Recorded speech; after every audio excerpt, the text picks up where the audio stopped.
वाला हूँ और लास्ट वाला साउंड केवल बच्चों को सुनाई देगा। लेकिन चैलेंज शुरू करने से पहले आप वीडियो को लाइक और चैनल को सब्सक्राइब कर लो, वरना कोई सा भी साउंड आपको सुनाई नहीं देगा। तो सबसे पहला आता है ये साउंड। इस साउंड को कोई भी इंसान सुन सकता है।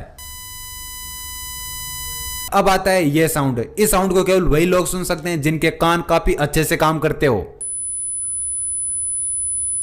और अब आता है ये साउंड। इस साउंड को केवल और केवल बच्चे ही सुन सकते हैं।